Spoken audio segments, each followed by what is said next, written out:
अपनी ही मां के साथ रेप किया ते पर दोगलापन साबित होता है।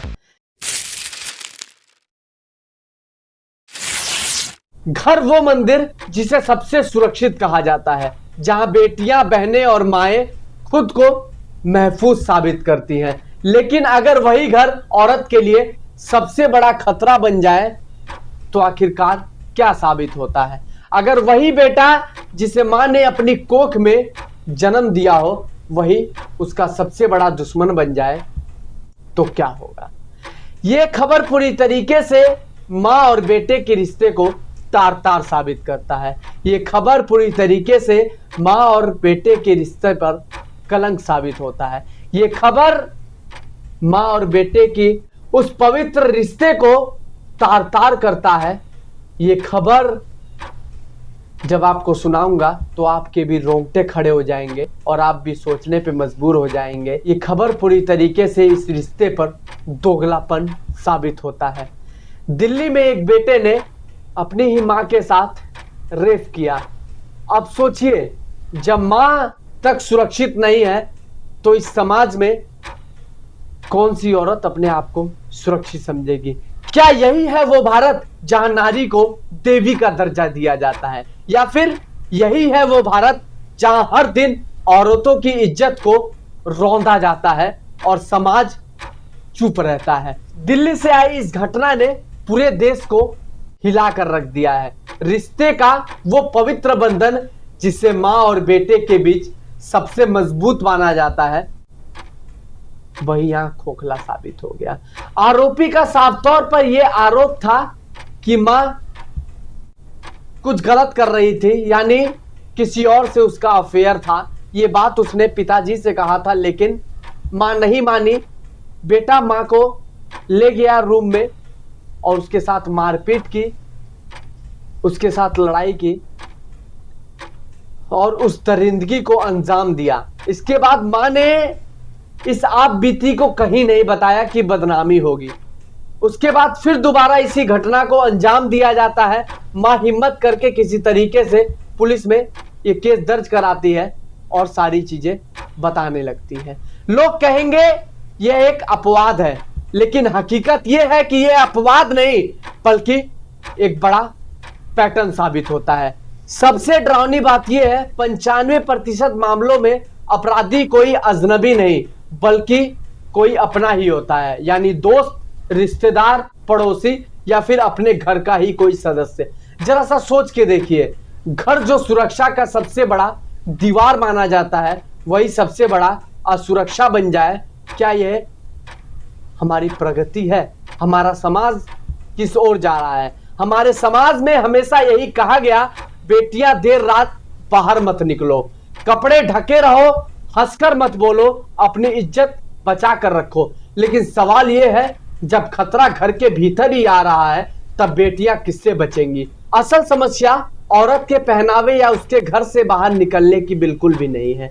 असल समस्या है मर्दों को उनके जवाबदेही न ठहराने की, उन्हें घर में छूट देने की, उन्हें संस्कारों से दूर रहने की और बेटियों को रोकने की। यही हमारी सबसे बड़ी गलती साबित होती है।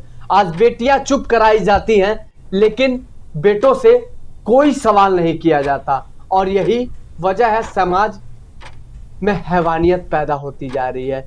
आपको याद है, निर्भया कांड के बाद इस देश ने साफ तौर पे कहा था अब हालात बदल रहे हैं, फास्ट ट्रैक कोर्ट बने, सख्त कानून आए, लेकिन सच्चाई क्या साबित हुई?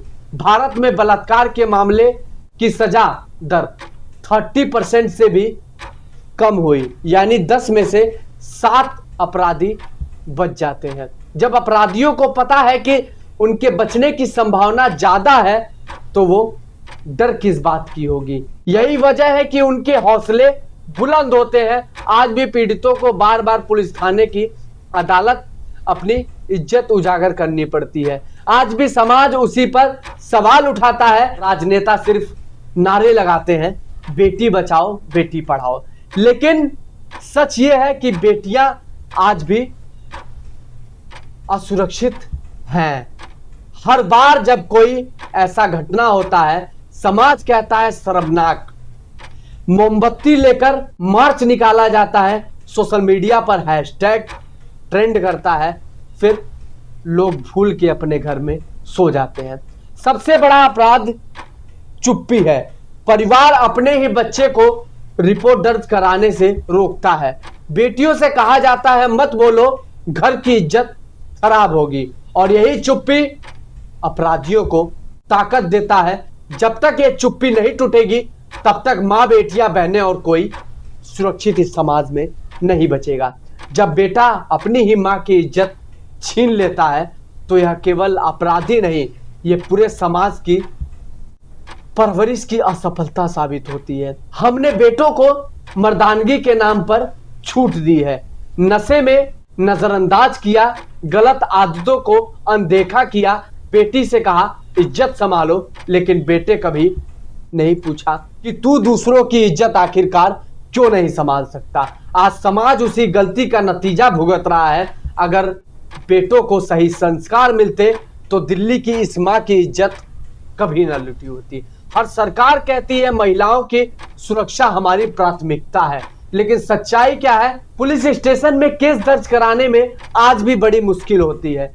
अदालतों में सालों तक सुनवाई तक नहीं होती।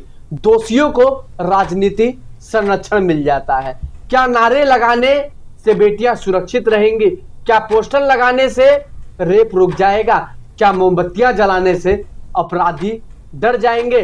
सवाल है, क्या हमारे सिस्टम में औरतों की अस्मिता की कोई कीमत नहीं है? दिल्ली की इस घटना ने एक बार फिर साबित कर दिया कि भारत में औरत कहीं भी सुरक्षित नहीं रह सकती, न सड़क पर, न कार्यालय में, और ना ही घर जैसे मंदिर में। यह सिर्फ एक माँ की कहानी नहीं है, यह उस पूरे समाज की कहानी है जो अंदर से सड़ चुकी है। अगर वक्त आ गया है कि इस देश को आईना दिखाया जाए, बेटियों को चुप कराने के जगह बेटों से सवाल किया जाए, सरकार से जवाब मांगे जाए, और तब तक मांगा जाए जब तक इस देश की हर औरत वाकई में सुरक्षित महसूस ना करने लगे। क्योंकि जब बेटा अपनी ही माँ की इज्जत छीन ले तो समझ लीजिए ये सिर्फ औरत की हार नहीं है, ये इंसानियत की हार है, और इस हार को जीत में बदलने हमारी जिम्मेदारी साबित होती है। ये खबर पूरी तरीके से उस पवित्र रिश्ते पर तार तार साबित होता है। ये खबर दोगलापन साबित होता है और समाज में ये घिनौना पैदा करता है।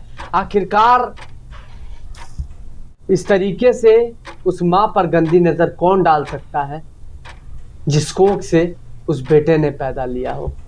ये पूरी तरीके से दोगलापन साबित होता है, और जितनी भी इस बेटे को गाली दी जाए या फिर इस दुनिया में कोई भी बड़ी से बड़ी सजा हो अगर इसको दी जाए तो वो सजा कम साबित होगी।